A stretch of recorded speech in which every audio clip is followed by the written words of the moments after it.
killing Genghis Khan's envoys. In the early 13th century, the Khwarezmian Empire had a pretty simple choice: keep peace with the Mongols, or insult the man leading one of the most terrifying armies on earth. They chose option 2. At the time, Genghis Khan sent a trade caravan through Khwarezmian territory. But a local governor suspected the merchants were spies, attacked the caravan, stole the goods, and killed them. Even then, Genghis Khan did not immediately go to war. He sent envoys to the Shah of Khwarezm, asking him to punish the governor, a very clear chance to fix the mistake. But the Shah looked at that chance and decided to make everything worse. He killed one Mongol envoy and humiliated the others. To the Mongols, harming an envoy was not just rude. It was a declaration of war. And Genghis Khan responded in exactly the way you never want Genghis Khan to respond. The Mongol army invaded Khwarezm, destroyed cities, crushed the empire, and continued pushing west. A diplomatic disaster turned a trade dispute into a historic catastrophe. All they had to do was apologize and punish the governor. But no, they chose to provoke Genghis Khan. That was not just a bad decision. That was pressing the delete country button. U-110 and the Enigma secret. In 1941, during World War II, Germany had something extremely important: the Enigma machine. It was used to encrypt military messages. In simple terms, it helped Germany send secret information that the Allies struggled to read. So, if you were on a German submarine and the vessel was about to fall into enemy hands, what was the most important thing to do? Destroy the secret material. That does not sound too difficult. Then U-110 happened. After being attacked by British warships with depth charges, the German submarine U-110 was forced to surface. The German crew abandoned the boat, thinking it would sink. But the problem was, it did not sink immediately.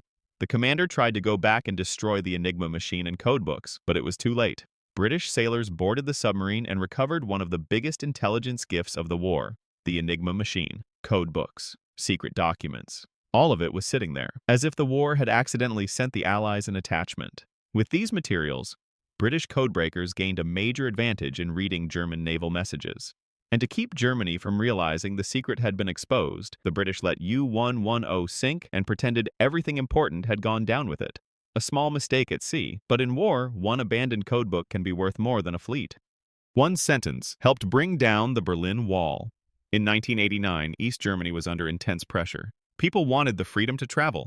The government wanted to loosen travel rules, but it was not supposed to open the border immediately. Then Günter Schabowski walked into a press conference. He was the unofficial spokesperson for East Germany's leadership. During the conference, he announced that citizens would be allowed to travel to West Germany more easily. A journalist asked, "When does this new rule take effect?" Schabowski looked through his papers. He shuffled them around. He could not find a clear answer. Then he basically said, "As far as I know, immediately." And that one sentence changed history. People in East Berlin heard the news and rushed to the Berlin Wall. Border guards had no clear orders, but they had also heard the press conference. The crowd kept growing. No one knew what to do. Eventually, the gates were opened. People flooded through. They climbed the wall, hugged, cheered, cried, laughed, and the barrier that had divided East and West Berlin began to fall. All because an announcement came too early, too vaguely, at the exact moment the system was already too weak to control it. Sometimes history does not need a huge battle. Sometimes it just needs one official reading his notes badly. The war on sparrows. Some mistakes sound smart for the first 5 seconds. For example, sparrows eat grain. Grain is food. So if you eliminate sparrows, humans will have more grain. Clean, logical, and exactly the kind of plan made by someone who did not ask how nature works. During China's Four Pests campaign, sparrows were treated as enemies of the harvest. Millions of people were mobilized to destroy nests, smash eggs, bang pots and pans, shout, and stop the birds from landing to rest. The goal was to exhaust the sparrows. And the campaign worked. Sparrow numbers dropped sharply.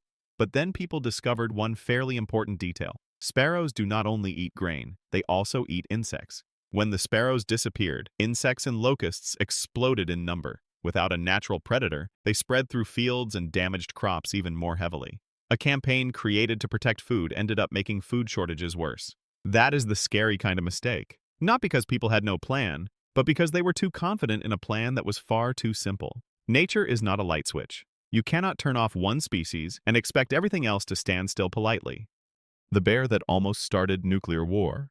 During the Cuban Missile Crisis, the United States and the Soviet Union were so tense that one small misunderstanding could become a catastrophe. Military bases were on alert, pilots were ready, weapons were ready. Everyone feared the other side might strike first. Then, at night, at a U.S. military base in Duluth, a guard saw a dark figure climbing over the fence. Under normal conditions, someone might have thought animal, but these were not normal conditions. This was a moment when the whole world was afraid of nuclear war.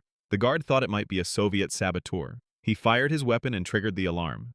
That alarm spread to nearby bases. But at Volk Field, a wiring error turned the signal into something far more serious, an alert that told nuclear-armed fighter jets to prepare for takeoff. The pilots believed World War III had started. The planes were already heading toward the runway.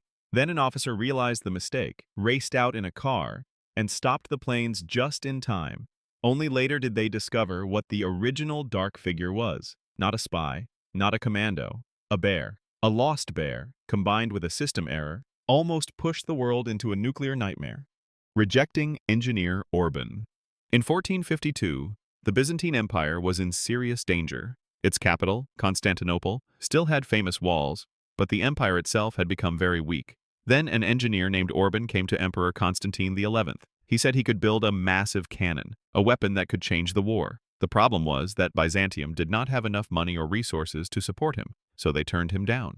If Orban had simply gone home, history might have looked different. But he did not go home. He went to the Ottomans, the same side preparing to attack Constantinople. Sultan Mehmed II heard Orban's idea and immediately understood its value. He gave him money, he gave him resources, he gave him everything he needed. Within a few months, Orban built a giant cannon so large it required dozens of oxen to pull. Then that cannon was brought in front of the walls of Constantinople. The walls that had protected Byzantium for centuries were now facing the weapon Byzantium had once had the chance to own. In 1453, Constantinople fell. The Byzantine Empire, after more than 1,000 years, reached its end. An empire could not afford to hire one engineer, and that engineer became part of the reason the empire disappeared. Operation Barbarossa. In 1941, Nazi Germany decided to invade the Soviet Union. The plan sounded very confident. Attack fast, win fast, defeat the Soviet Union in a few weeks. A very neat plan if you ignore the weather, distance, supply lines, resistance, terrain, and the fact that the Soviet Union had no intention of standing still and being defeated. At first, the German army advanced quickly. They captured huge areas, surrounded Soviet forces, and pushed close to major cities like Leningrad and Moscow. But then, everything began to slow down. Supply lines stretched too far. Soldiers became exhausted. The weather turned brutal. Soviet resistance became much stronger than expected. The few weeks plan turned into a gigantic and deadly front. Near Moscow, German forces were pushed back. Leningrad was not captured quickly as planned, but became trapped in a long and devastating siege. From that point, the war began to turn. Germany was dragged into a war of exhaustion it could not control. The Soviet Union slowly counterattacked, pushed west, and eventually reached Berlin. Barbarossa was not just a failed campaign. It was the moment Germany opened a front that was too big, too far, and too costly. A decision built on confidence, and crushed by reality. The wrong turn that helped start World War I. On June 28, 1914, Archduke Franz Ferdinand of Austria-Hungary visited Sarajevo. It was already a dangerous trip. Earlier that day, there had been a failed bomb attack on his motorcade. After that, the route was changed to make things safer, reasonable.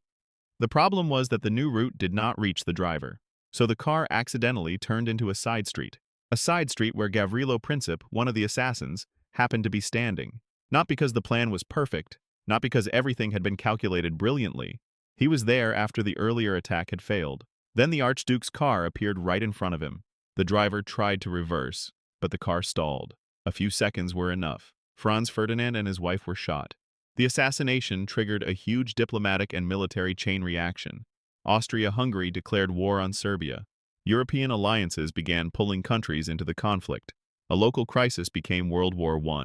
And World War I opened the door to many of the biggest upheavals of the 20th century. One wrong turn, one stalled car, a few seconds of chaos.